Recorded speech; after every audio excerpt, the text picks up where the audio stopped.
오늘은 저의 견성 경험에 관해서 한번 말씀을 드려볼까 합니다. 그런데 이제 사실 불교에서 견성 경험이라는 거는 참 이 뜨거운 감자라 그럴까, 하여튼 굉장히 어떤 그 불가침 영역이랄까 그런 게 좀 있지요.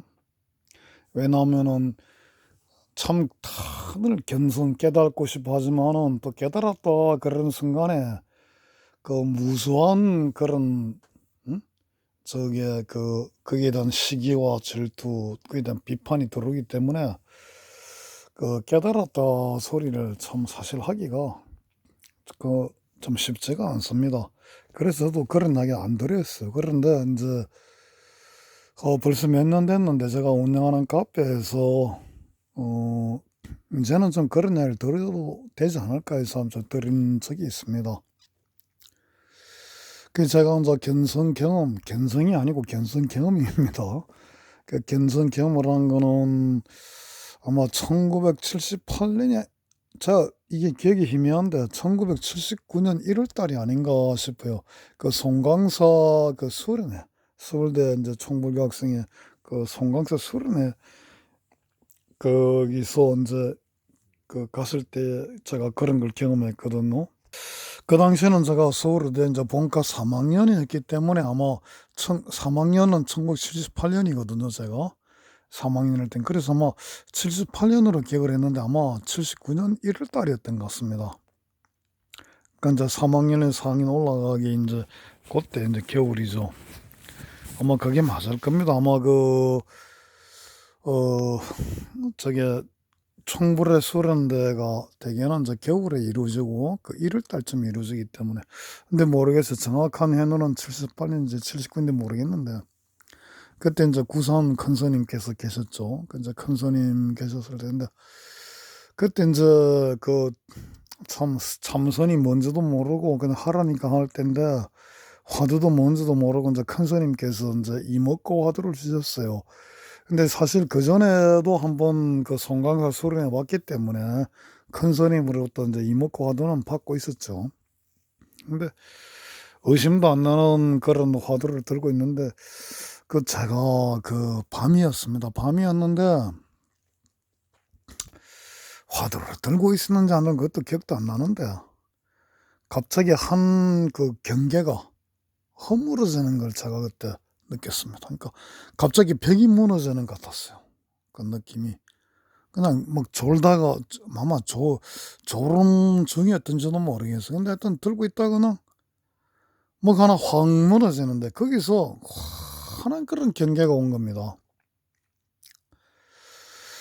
그걸 이제 지금 말씀드리자 그러면은 이게 표현할 수가 없는 그런 경계였어요. 그런 경계였는데 이제 굳이 인제 그 지금 말씀드리자면은 그 경계의 그 내용이 흔히 불교에서 말하는 그 반야, 그런 수냐, 공과 잡이었던 것 같습니다. 처음에 저기 온 거는 공이었습니다. 내 느낌에, 제 느낌에, 제 기억을 더듬으면은 환한 공의 경계가 왔어요. 그 모든 것이 일체 없구나, 공하구나 하는 그런 것이 그 반야신경에 말씀하는 불생부정, 부굴부정, 부정불감한 그런 경계가 이게 우리가 이제 말하면은 부정불감, 불구부정 이렇게 되지만은 불생불명 그때는 그런 어떤 단어도 없이 그냥 그 세계가 그냥 제 가슴에 확 밀려왔어요. 그래 그와 동시에 똑같이 밀려오는 게 그러니까 파도처럼 밀려오는데 그러니까 공의 경계와 함께 어 같이 확 미는 게 그게 자비였습니다. 자비. 아주 자비의 물결이 그냥 동시에 공과 함께 저를 확 그냥 덮쳤어요. 그래서 제가 완전히 그냥 그 제 모든 뭐랄까 제 어떤 그 아상이라 그럴까 제 어떤 그 참 못난 그런 잘난 이런 생각이 그냥 한 자리에서 무너지는 걸 느꼈습니다. 그리고 한없이 많은 그런 무량한 빛과 광명이 밀려오고 제 몸속에 그냥 한 피숙이 쌓이면서 온 세상이 자비 덩어리로 보이는 걸 느꼈어요. 그래서 제가 여기서 말씀드리고 싶은 게, 이 저한테는 참 저만의 어떤 그 콤플렉스가 하나 있습니다. 그건 뭐냐면은, 제가 목소리가 참 안 좋습니다.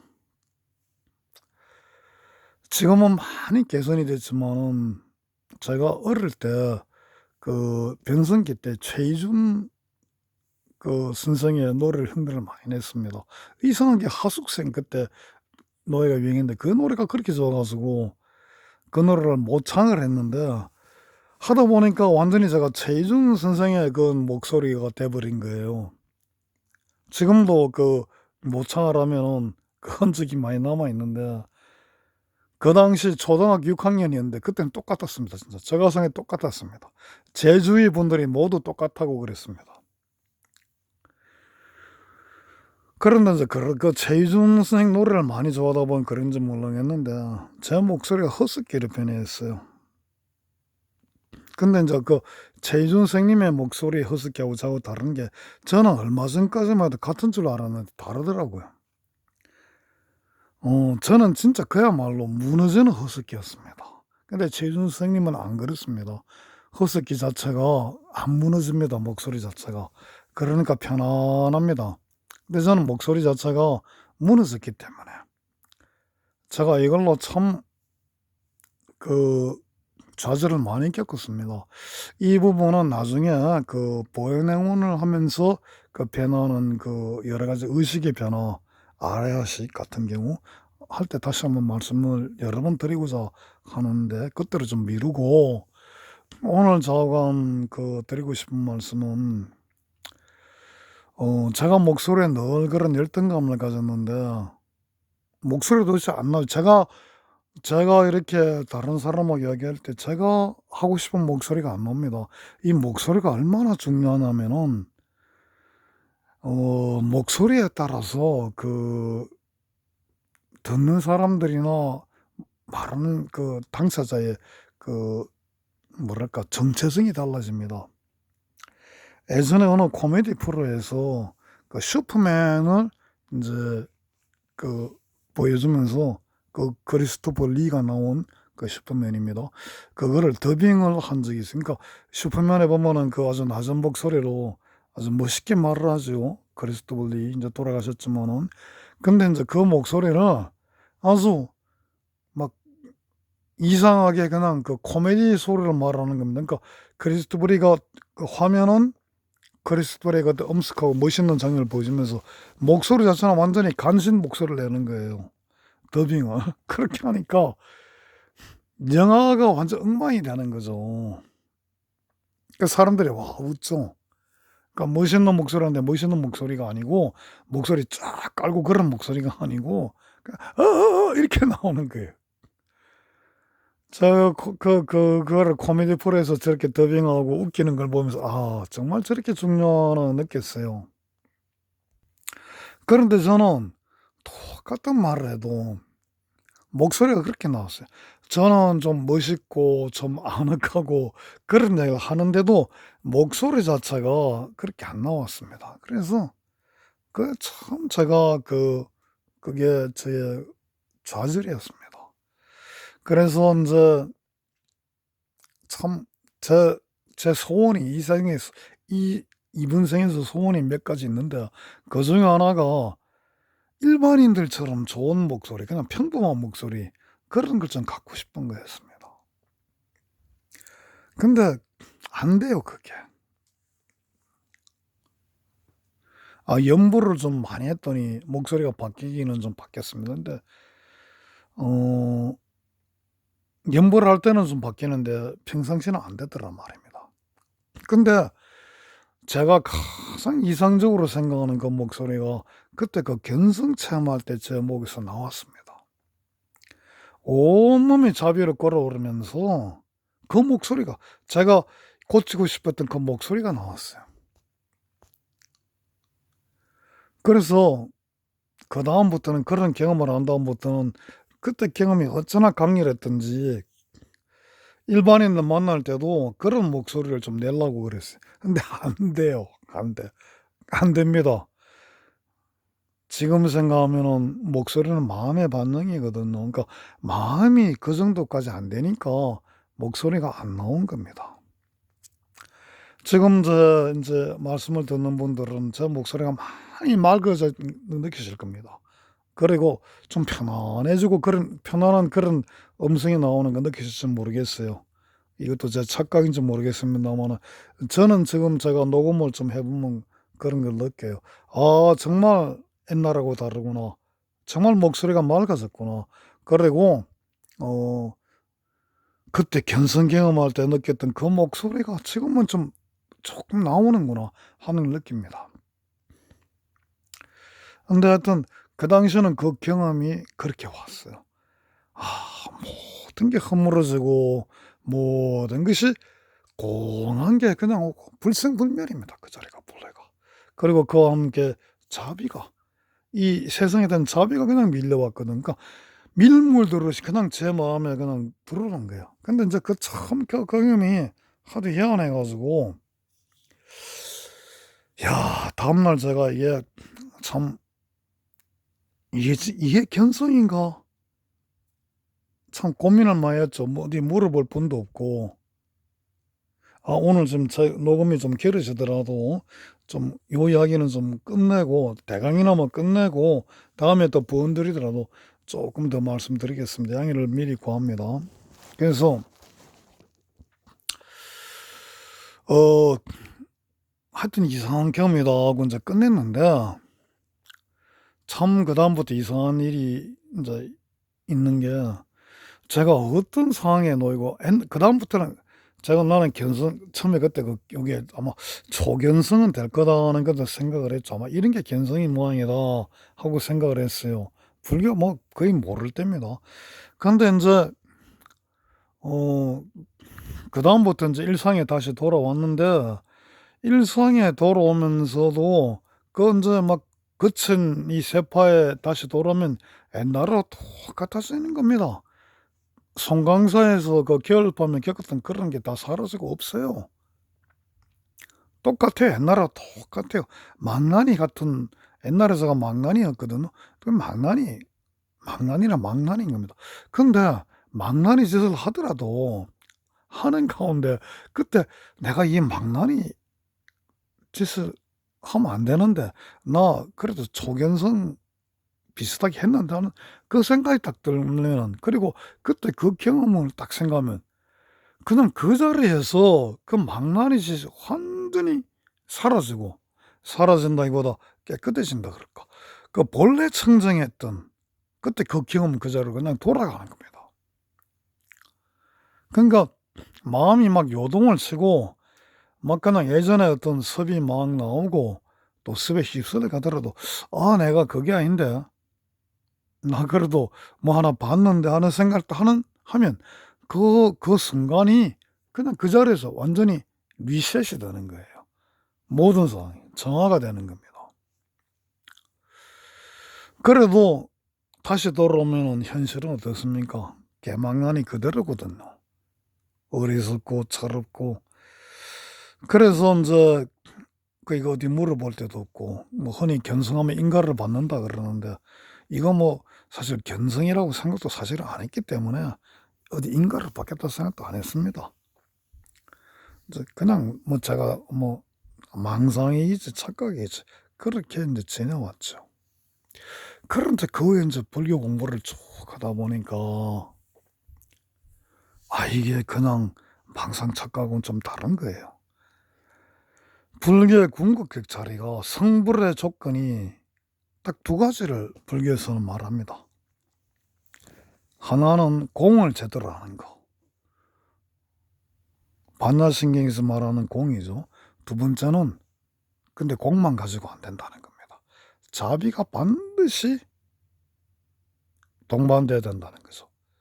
그러니까 공과 자비가 동시에 구족될 때 동시에 충족이 될 때 그때가 성불이다 이렇게 인제 나오는 겁니다. 이거는 열반경에 확실히 나와 있습니다. 티베트 불교도 나와 있거든요. 근데 이거는 열반경에 확실히 나와요. 자비가 같이 함께 공과 동반되어야 그게 진짜 인제 우리가 제대로 승부를 한다. 정말 부처의 자리에 간다. 이런 겁니다.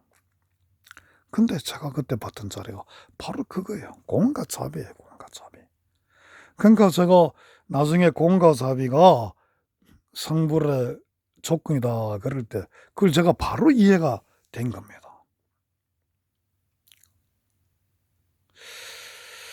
하여튼 그런 경험을 한 뒤에 그래서 그리고 인제 보현행원을 한 20년 가까이 뒤에 만났죠. 만나서 인제 보현행원을 하면서 저는 뭐 사실 이론적이면 사실 모릅니다. 뭐 모르는 분들이 보시면은 제가 무슨 이론에 밝은 줄 아시는데 저 모릅니다. 아니 물론 저는 경전 많이 읽었고요. 뭐 이론 공부도 많이 했습니다. 근데 이론을 읽으면 그대로 그냥 다 그냥 제 머리에 안 남아요. 그게 아마 과거성의 인연이었던지도 모르겠어요. 지금 생각하면은. 우리가 불교에서 중요한 거는 우리 부처님이 가르친 것은 무슨 깨달음 이런 세계가 사실은 아닙니다. 어찌 보면은 복잡한 세계가 아니에요. 그 아비달마 불교에서 말하는 그런 아주 분석적인 세계가 아닙니다. 부처님은 다만 생로병사가 안타까워서 중생들이 가여워서 출가하신 거예요. 그걸 벗어나는 법이 뭔가. 그 말은 뭐냐면 일체 중생을 편안하게 하는 법을 알기에 출가하신 겁니다. 그래서 부처님의 모든 가르침은 결국은 중생을 편안하고 모든 중생의 삶이 풍족하고 넉넉하게 하는 그런 쪽으로 인제 귀결되는 겁니다. 그걸 가장 일러준 게 화엄경입니다, 화엄경. 근데 화엄경을 보시면서 이런 걸 말씀하시는 분들이 참 드물죠. 그리고 인제 그런데 그렇기 때문에 화엄경이 불교의 모든 종점의 끝이라고 말하는 겁니다. 저는 이런 세계를 보현행을 하면서 알게 되었어요. 견성경험은 1978년인지 79년인지 겨울에 했는데 그것이 진짜 내가 최소한 부처님의 가르침의 진수를 쪼끔이나 맛봤구나 하는 걸 제가 온몸으로 알게 되고 처음 하게 된 거는 보현행을 하고 한 20년쯤 지난 뒤 같아요. 아마 제가 운영하는 카페에 인제 제가 그걸 올린 글이 있는데 아마 그거 보면 아마 거기에 그 나와 있을 겁니다. 그걸 쓸 때만 해도 제 기억이 그래도 좀 남아 있을 때거든요. 이게 참 나이가 들면은 기억이 희미해지고 기억에 왜곡이 오고 착각이 온다는 게 남의 일인 줄 알았는데 그게 남의 일이 아닌 것 같아요. 바로 제 일입니다. 이게 뭐 10년 전의 일인지 15년 전의 일인지 이게 잘 구분이 안 됩니다. 그러니까 근데 그 당시에 제가 쓴 글이 있으니까 언제쯤 그런 걸 알게 됐는지 그러니까 제가 몇 년을 보행하면서 알게 됐는지 그러니까 거기 인제 카페에 나와 있을 겁니다. 거기 날짜가 나와 있으니까. 뭐 인제 각설하고 그래서 제가 오늘 말씀드리고 싶은 것은 그 보현행언으로 보리 이루리 하는 그런 구절입니다. 그 보현행언 보면 인제 그 개성에 보면은 이 보현행 오 보리 이런 말이 나오거든요. 그걸 인제 광덕 스님께서는 보현행언으로 보리 이루리 이렇게 번역을 하셨죠. 그 참 정말 멋진 번역으로 저는 봐요. 어떻게 이렇게 번역을 참 멋지게 하실 수 있는지 참 역시 우리 이제 광자덕자 스님이시니까 그러셨던 것 같다 그렇게 생각이 듭니다마는 저는 그 기질을 봤을 때 인제 두 가지 그 생각을 했죠. 하나는 참 보현행언으로 보리 이룬다 이거 말도 안 된다.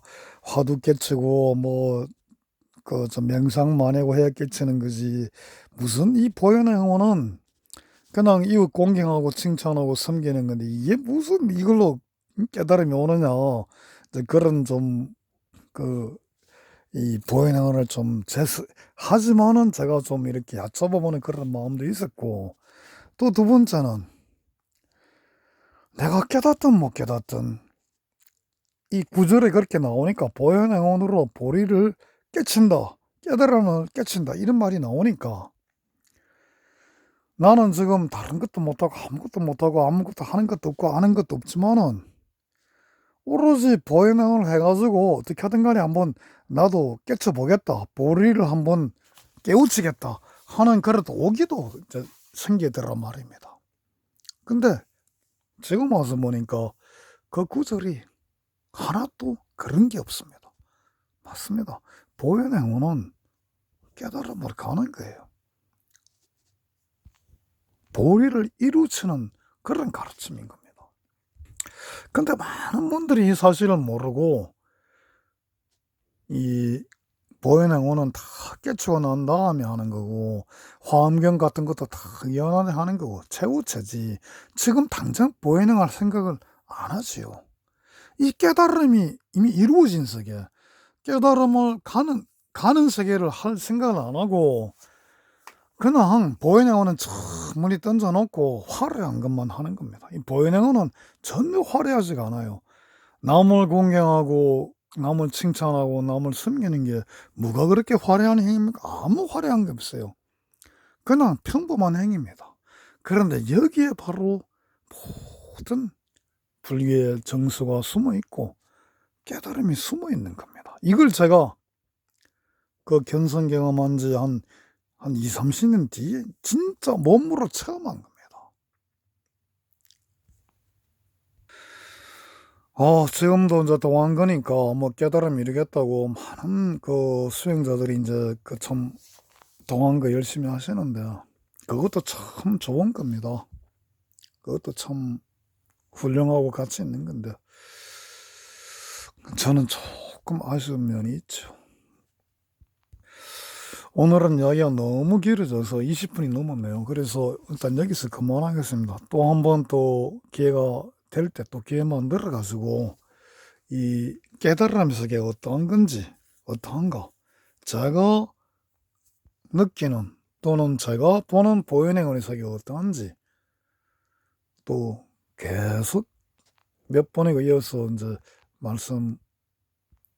말씀드리고자 합니다. 감사합니다.